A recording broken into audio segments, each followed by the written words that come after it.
And then also you're one of the top free agents in this year. So I mean, do you have any ideas of what you might prioritize, or do you plan to stay in Dallas next season?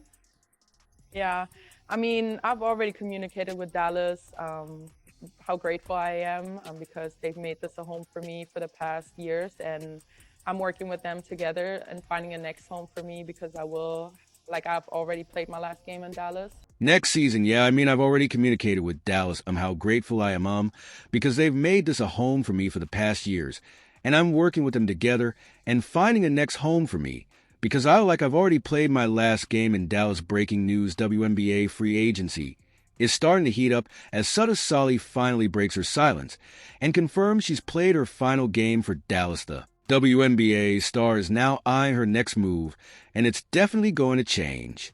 The landscape of women's basketball, two teams are in the running, but one has a secret weapon that could change everything. And I'm just excited. I'm excited for free agency. Able to talk to a lot of players outside the league because I have not played on a different team yet.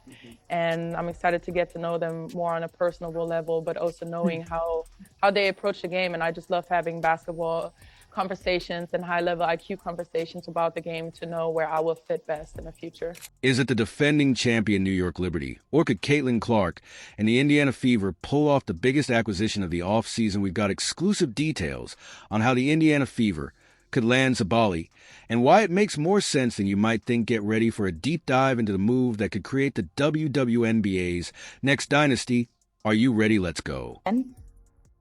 Yeah, to just following up there, I guess, because you said it's Satou, what was Dallas's reaction when you communicated that to them? Obviously, at first they were still trying, but I think what is most effective is working with the player and listening to their wishes and hearing out how we can find the best solution for each other. Picture this: Satou Sabally, the star forward of the Dallas Wings, just dropped a bombshell that's shaking up the entire WNBA. Are you ready for the Sabally announce? She's played her last game for Dallas, but why now? What's behind this sudden move? So there was always great communication, more so on the agent front now because I need to focus on Unrivaled, and I will. So I'm trusting the people that I have on my staff and the front office with office to solve that further. So I have good communication with them. The Wings were building something special. They had Sally Arike and the first overall pick of the 2025 WNBA draft, presumably Paige Beckers, or possibly Olivia Miles. Now it's all falling apart. Let's break down Saw's time in Dallas. For 5 seasons, she's been a force to be reckoned with, averaging an impressive 15, 7.7 rebounds, and 6 assists per game, but injuries have been a thorn in her side with only one season where she played more than 20 games. Now here's where it gets interesting. Despite missing the first half of the 2024 season with a shoulder injury, Sally came back with a vengeance. She put up career-high numbers, averaging 17, 9 points, and shooting a blistering 45.2% from beyond the arc. Talk about making a statement. A year she is having. One of the most versatile players in the league. She has such soft touch on her jump shot. But SA didn't just say she's leaving. She said she's working with Dallas to find her next home with Dallas likely. To core her, the Wings will make sure they get something in return. Let's dig deeper. There's been whispers of tension between Sally and the Wings organization. She's been playing on one-year deals, never committing long-term. Her last contract, a cool $195,000. For a single season, that's a lot of cash, but for a player of Sab's caliber, it might not be enough. So Satou Sabally has officially said that she is gone. She is not coming back to the Dallas Wings, which I thought was interesting because I did think that with Satou, with her, Paige Becker's likely going to go to the Wings. With Satou, with Arike Gumbawale, they could have been a really good team. Family ties, college connections, and a championship pedigree, the New York Liberty and Satou Sabally seem like a dream fit. But sometimes dreams come with a hefty price tag. Are the Liberty about to face their toughest opponent, yet the salary cap? Let's paint a picture of what the Liberty bring to the table. They're not just good, they're the reigning WNBA champions. Imagine stepping onto the court alongside Jonquil Jones, Sabrina Ionescu, and Breanna Stewart. That's a lineup that makes opponents lose sleep at night. And for Sabally, it's not just about the star power, it's personal wood. There must be something going on with the Dallas Wings. So, obviously, Satou said that with Unrivaled. As you guys can see here, WNBA free agent Satou Sabally declares time with the Wings is done. Look, the Wings aren't going to give her up for nothing. Should be courted and traded. Same thing that happened with Skylar Diggins when she played for the Wings. They courted her, they traded her. And see here, January 7 article by Annie Conspiro. There's understanding around the league that Satou will be on the move after the Wings make her court play this weekend when GMs can be sending qualifier offers and court tags. Picture this Saul was suiting up next to her sister Nara Sabally, who's already wearing Liberty colors. That's a family reunion on the hardwood. And let's not forget about Sabrina Ionescu, Sat's college teammate from their Oregon days. The chemistry, it's already there just waiting to be rekindled.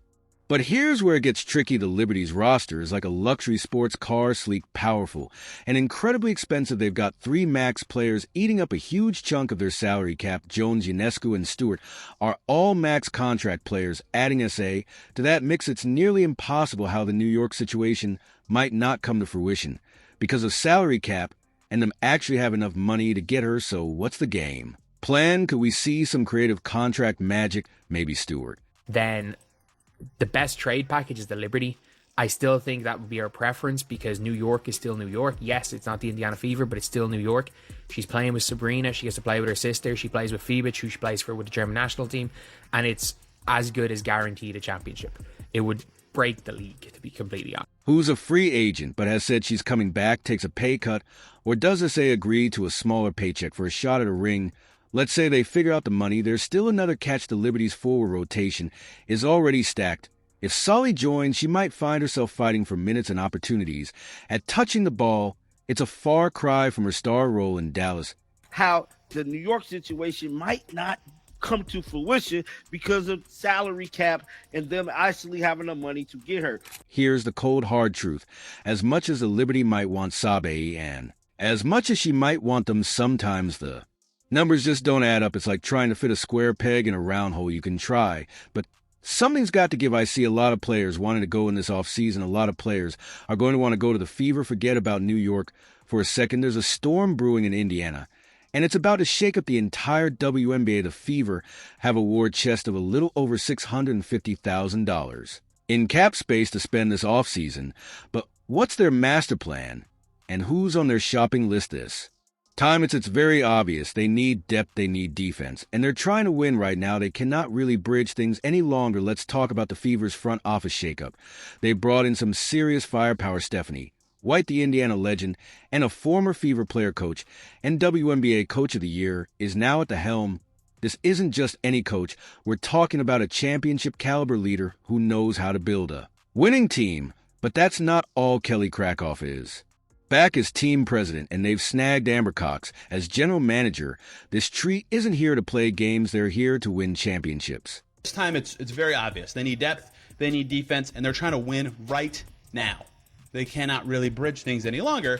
Now picture this: Caitlin Clark, the scoring and passing machine, teaming up with Diaba Boston, the inside powerhouse. Add in Kelsey Mitchell, scoring and veteran savvy, and Lexi Hull's shooting. That's a core that could make some serious noise. But the Fever aren't satisfied. They're hungry for more. Here's where it gets interesting. The Fever have 4 key priorities this offs. Are you ready for this? First up, they're going all in to resign Kelsey Mitchell. No surprise there. She's a cornerstone of this franchise, but it's the next 3 priorities that have got everyone buzzing. Priority number 2, beefing up the forward position. They're not just looking for any forward. They want length, they want defense. And they want someone who can score when needed, sound like anyone we know. The future is so bright, and our ultimate goal is to hang another banner in the field house. And our ultimate goal is to come back in here after we win that championship and celebrate again like we did in 2012. Team and the plot thickens. The Wings are in the middle of a major shakeup. They have a new GM, a new coach, and they're facing the potential loss of other key players in free agency. It's like a perfect storm of change, and Dallas Sabally's departure isn't just about her. It's a game changer for the entire league. Teams are scrambling, trying to figure out how to land the star player. 2 teams are emerging as front runners. Let's first talk about the team where Sutter has a lot of personal connections. Then we'll talk about the team likely to land her. Third on the list, versatile wings who can score and defend. The Fever want to surround Clark and Mitchell with firepower. They're building an offensive juggernaut that can also lock down on defense. And finally, they're in the market for a backup guard, someone who can keep the offense humming when Clark or Mitchell need a breather. This is about depth, folks, championship-level depth. Building quality depth is going to be important. You know, when you have a core three like we have, you know, surrounding them with players who are going to, you know, fill the roles, certainly, first and foremost, who are going to embrace the roles, you know, secondly, and who give us the best opportunities for success by complementing what they do really, really well. Now let's connect the dots of versatile forward who can score, defend, and provide L-length a player who could perfectly complement their fab. For are you thinking what I'm thinking, Satou Sabally? That's right, the Fever's off-season priorities read like a SAUSA job description. And with that cap space, they got the cash to make it happen. The Fever aren't just throwing money around, they're building something special, something that could last. Imagine Sab joining forces with Clark, Boston, Mitchell, and